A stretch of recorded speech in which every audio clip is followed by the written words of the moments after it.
The marketing landscape is shifting faster than anyone predicted. The old maps don't work. And the brands that are winning aren't following a better playbook, they're pioneering on without one. This is Brandistry Buzz, a podcast for marketers who are ready for whatever comes next. I'm Nate Challen, brand strategist, marketing executive, and someone who's spent 3 decades helping brands navigate uncertain territories.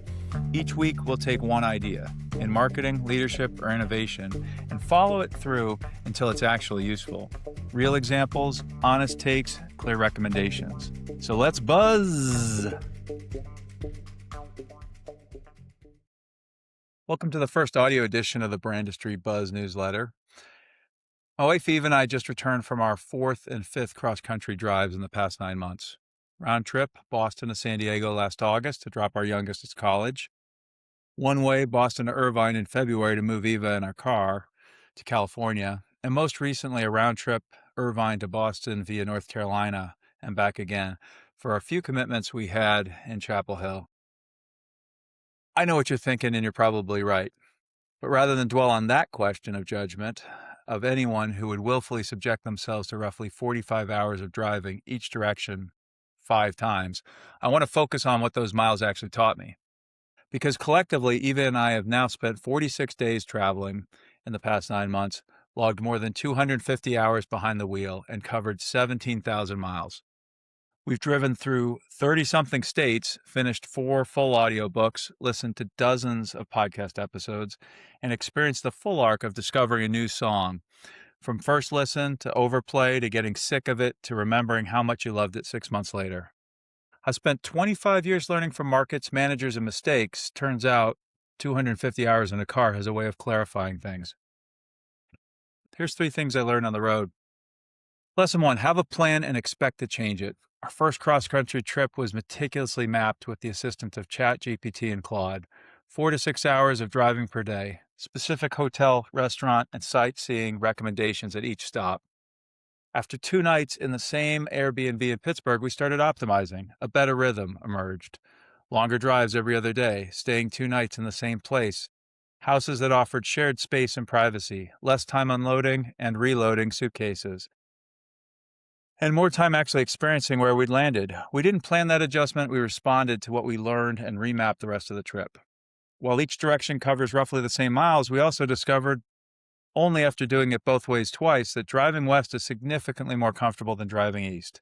Daylight gains, time zone shifts, and energy patterns all play into it. By the end of this last trip, Eva and I figured we could probably make the drive west in 3 days. East would take at least 4. Not that we have another trip planned anytime soon. We also learned that unplanned experiences can be just as memorable as the planned ones. Visiting the Grand Canyon and Mount Rushmore were deliberate. A WNBA Vegas Aces game and kayaking between skyscrapers in Chicago were more spur of the moment. But some of the most memorable moments were complete surprises, like a sign in North Dakota that simply read "Beef the T-Bone," which became an inexhaustible source of jokes for the next 2 days. Inexhaustible for me, anyway. And then there was the moment in a quiet but far from empty truck stop in New Mexico where an uncontrolled contribution from what I'll call diplomatically as 14 days of road food echoed through the building and triggered 5 full minutes of red-faced, tear-streaming, can't-breathe laughter. I'm not saying it was me. I also can't say it wasn't. The leadership parallel's direct. You can't play everything into a brand plan, a quarter, or a career. You need enough direction that the team can move and enough agility to improve the plan along the way.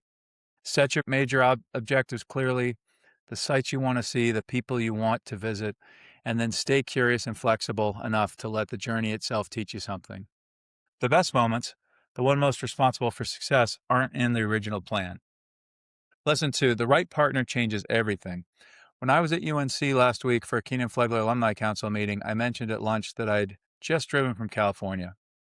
Several people were genuinely surprised, not only by the distance, but by the fact that my wife and I had done it together without killing each other. One woman at the table drives each summer from Denver to the Outer Banks with her daughters and her dogs, but her husband always flies.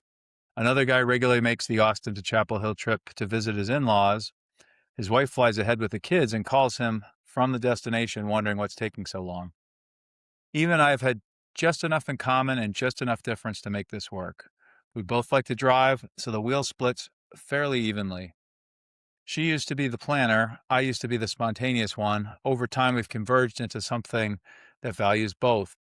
We share enough common ground in music, sports, faith, pop culture, and politics that picking something to listen to doesn't require that much discussion. And when one of us needs to take a phone call, we either plug in the AirPods or the other person just joins. She's better at tracking upcoming exits and turns, less a navigation gift than a byproduct of motion sickness when she scrolls on her phone too long. She knows exactly how much gas we have left and how far it'll get us. I'm better at keeping the playlist moving and finding the right hotel or restaurant when we need one. I'm also prone to getting absorbed into whatever mobile game I'm playing in the passenger seat, currently Pixel Flow, which she handles with remarkable patience. When two of our kids joined us for the 3-week summer trip, all four of us agreed it would not have worked with either of the other two siblings. We're still debating, though, which one would have had the worst time on the trip. And packing is genuinely the most stressful thing we do as a couple. My slower, more deliberate process and her let's get it done energy have produced some memorable friction at the back of the Kia Telluride.